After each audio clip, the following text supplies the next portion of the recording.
Today we're going to be putting in Wild Horse's driver's side floor pan patch. While we're there, we're going to put down a little bit of undercoating and some of this rubber backed sound deadening material. Just to try and kill a little bit of the heat and a little bit of the noise inside of there. This isn't going to be a show quality Bronco kind of thing. This is more for Broncos a little beat up like this. That spend most of the rest of its life get bashed against rocks and whatnot. So let's get to it. So this is what we're up against. It's pretty common for the floors to rust out like this in all these old Broncos. The show quality way to do it if you were building a $50,000 Bronco is to cut all this out and actually weld in new floor pans, but what we've got is the patch kit from Wild Horses. It'll just lay over the top and we're going to either weld it in or maybe just pop rivet it in. We'll see when we get there. Whatever looks easy is what we'll do. The first step is to get to the floor itself. So my transfer case shifter is already pulled because the motor and trans are out of this. So we'll get the seats in the center console out and see if we get this vintage 1969 vinyl floor out without making it disintegrate much more.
But we didn't make it very far before we had our first problem.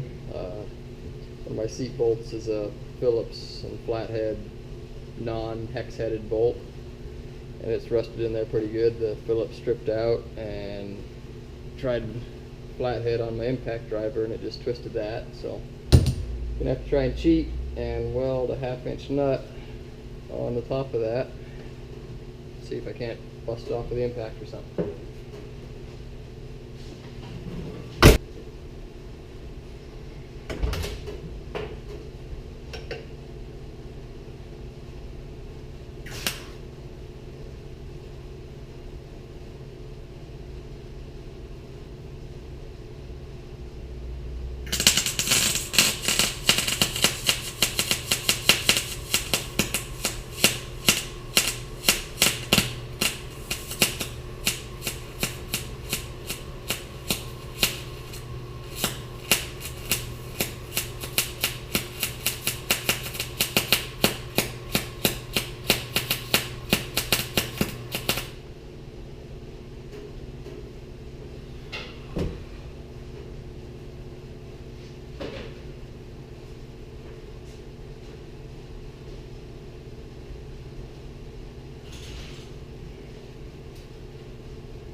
that worked and didn't. Get the seat out, now we got a busted off stud in there. So we'll get to that.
This is what we're up against. Like I said earlier, this thing's mostly for wheeling. It's not really a show truck. So I don't care that much of having nasty scabby rust on it, but it's sort of unpleasant having a hole in the floor. And the main issue I have actually is the floor is so flexible and jello-y because it's rotted off at the bottom corner there. I can't actually use my parking brake. I don't know if you can see it in the video, but when you apply the parking brake, all it does is pull the floor closer to the pedal assembly. It doesn't actually put tension on the parking brake itself in the drums. So we'll see if patching this up doesn't cure that problem. Also, where I broke the bolt off on the other seat, noticed we do have a little bit of rot starting right here and a little bit starting over here in the corners, so we'll see if we can come up with something for that. The front edge of the floor looks halfway decent on this side though, so we'll see what we can do.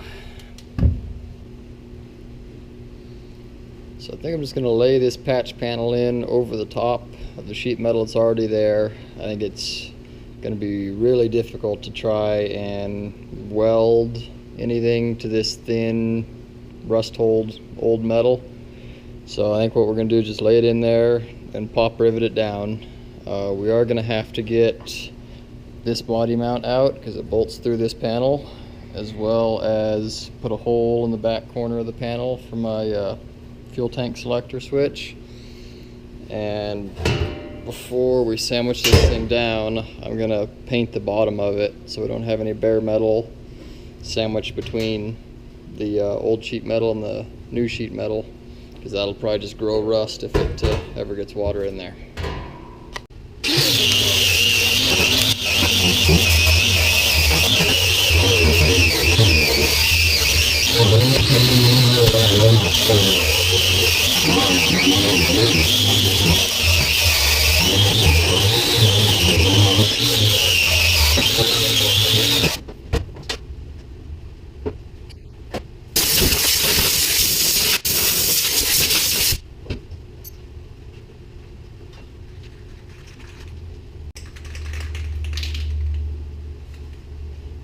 Okay, now that I've got most of that nasty flaky rust off the floor and into my lungs, I'm going to paint down some of this Rust-Oleum Rust Performer, which supposedly instantly converts rust to a protected, paintable surface.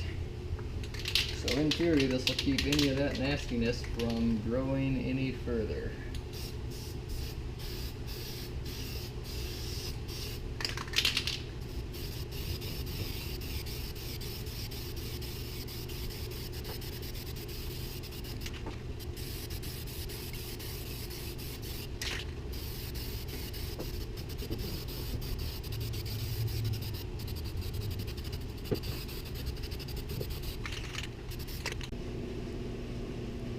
So I took it in drill press and put a bunch of somewhat evenly spaced holes to put rivets through.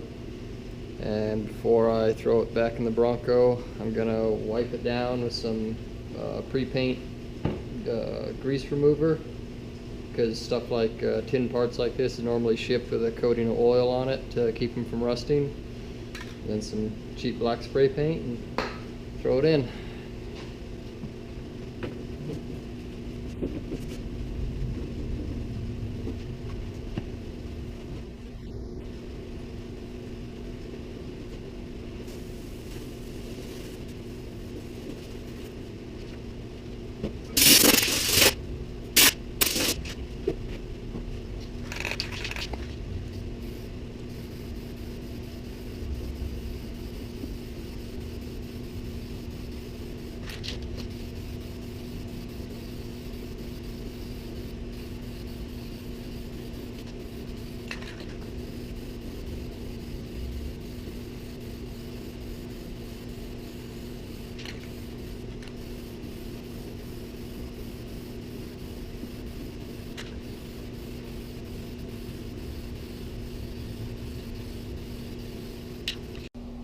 On these busted seat mounts, I'm just gonna cheat and do it the easy way. So, you know, you watched me bust that one off. This one's been busted off as long as I've owned the truck.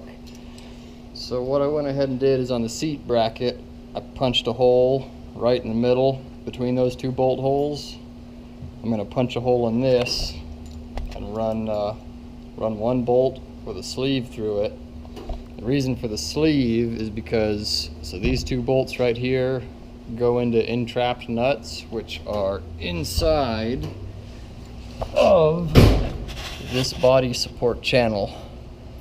So the two nuts of those broken studs are inside this channel. So I'm just going to punch a hole all the way through the floor, through the bottom of this channel, run a bolt all the way through, and then I'm going to run this spacer in the middle of the bolt so that when I tighten it up, I don't crush this channel. Okay, you ready to watch me break a body mount bolt off? Already off to kind of a scary start, because these are supposed to be 9/16 heads on these guys, but this one is so rusted and eroded away that 9/16 just spins on top of it. So we're going to try and hammer a 1/2 inch socket onto it and see what we can do.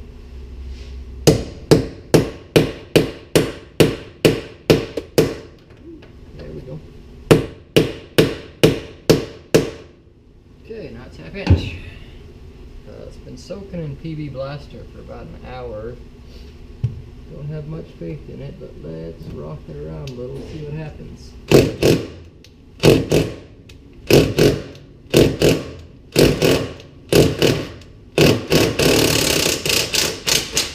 And just rounded it off. Kind of half-assed what I expected. Okay, plan B. I went ahead and opened up that bolt hole in the patch panel so that I can still get to the head of that bolt in the future. Fight with it more if I ever have to, but we'll leave it in there for now. Also, this Bronco still has a factory auxiliary fuel tank which lives right here under the driver's seat. So all these spots with the larger holes, I can't send a rivet through because the gas tank touches the floor right there. So I'm going to have to lower the tank just a little bit, just loosen up the straps, and I'm going to put plug welds in all these holes and pop rivets in all the other ones. So yeah.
of it's in, so now we'll do the plug welds. I've got the gas tank straps loosened, so the tank's not touching the floor of the Bronco anymore.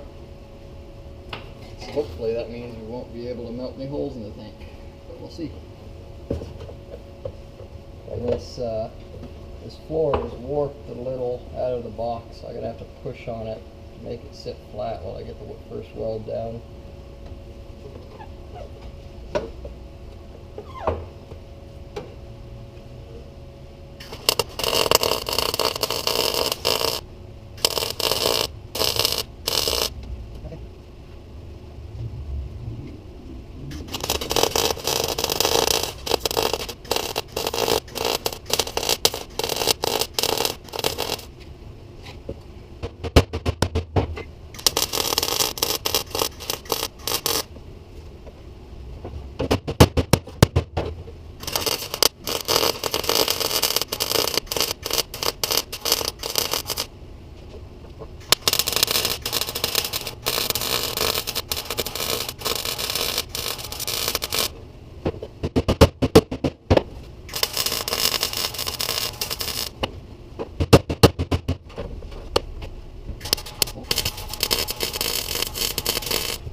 Okay, I've also got this little tab that I bent up out of a piece of 20 gauge. It's going to go here in the corner. For one, to tie this pan under the kick panel, and for two, to cover this little rust hole in the kick panel that the patch piece doesn't cover. So I'm going to weld it to the patch panel because I trust that metal, and I still don't trust the Bronco sheet metal to really weld against that much. So I'm going to pop rivet it to the Bronco side.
Okay, so on the passenger side, I ended up just leaving all the kind of scabby rust that was starting to grow. Hit it with some Rust-Oleum Rust Performer, just like the nasty spot over here. I think being here in the desert, it'll be alright, hopefully.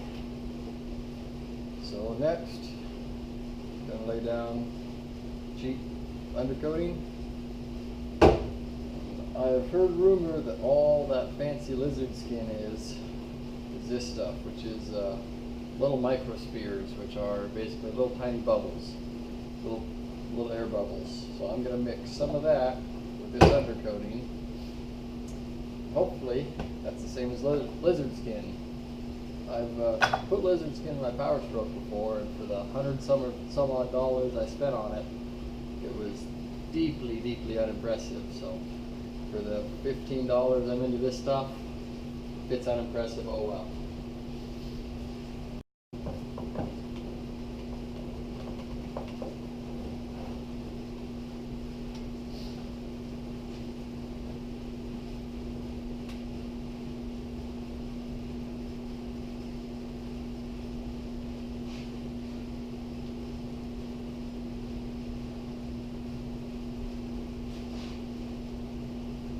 If you wanted this to be show quality, you probably should actually spray it on, but I don't think anybody will ever see it under the rubber floor, and I don't want to have to mask everything off to spray it on, so brushed on it goes.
Okay, it's the next day.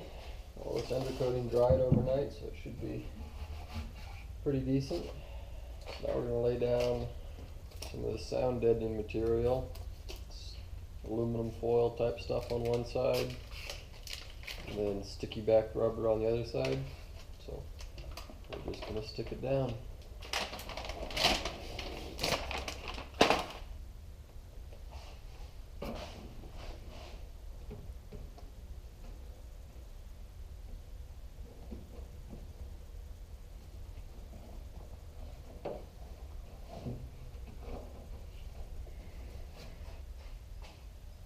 I don't think it's really required, but some of the places you buy this stuff from will sell you a little roller to press it down with. So I got one, so we might as well roll it down.